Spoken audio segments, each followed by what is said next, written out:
Oklahoma didn't get to their best case scenario last year. There's a team that finished the season off looking like a playoff team. Now, let's just be honest. This is a team that was probably one of the best 4 teams at the end of the season, but because of a couple of losses that they really shouldn't have even suffered during this regular season, because of those 2 losses, they weren't in contention for a playoff spot.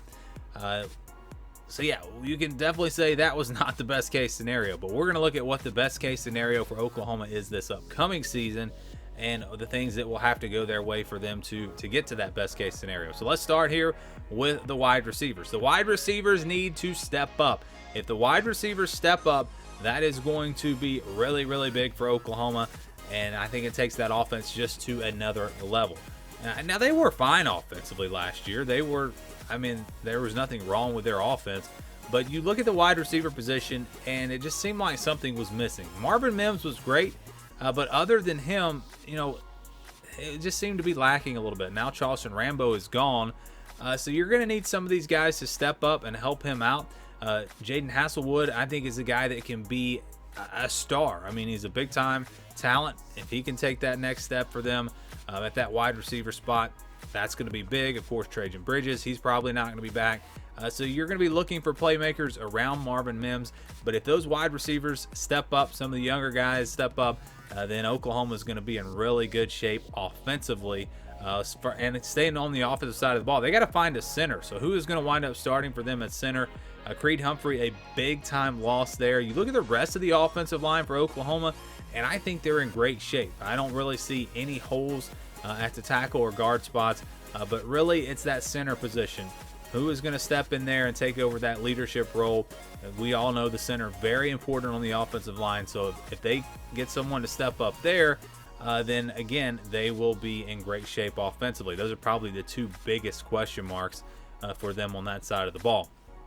The secondary improves. So if the secondary improves from where they were last year, that was probably the one area of the defense that wasn't great. But again, the defense was much better last season. They're going to lose Trey Norwood and Trey Brown. Those are 2 big losses at cornerback. So it's going to be up to some of these other guys to step up.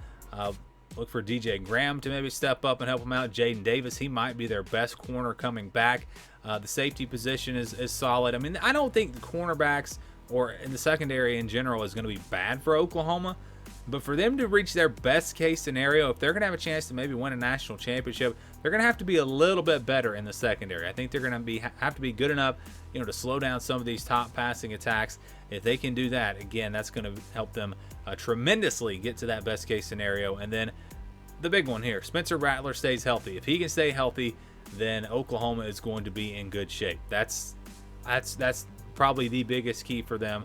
I know they got the freshman coming in and Caleb Williams, but to ask a true freshman to step in and lead a team to a college football playoff, that is a big ask. I think you really want to keep Spencer Rattler in there, keep him healthy. We saw flashes last year of greatness from Spencer Rattler. Started the season a little bit slow, but I thought he really turned the corner in that Texas game, in that overtime. It seemed like it just clicked for him, and from that point forward, he looked really good. And I think that him staying healthy is going to be key. If he goes down with an injury, I don't know that Oklahoma can get to the college football playoff or win a national championship. I think they're going to have him stay healthy, and that is going to be really the best case scenario for them this upcoming season. So what does that mean on the schedule? You take a look, they were 9-2 last year. This is a schedule. A tricky Tulane game to start off the season. Also Nebraska in the non-conference.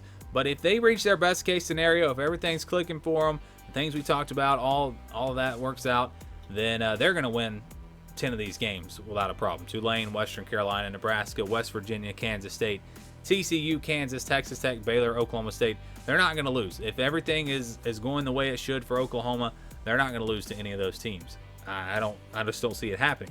So that leaves Texas and Iowa State. Iowa State's the toughest team on the schedule, I think.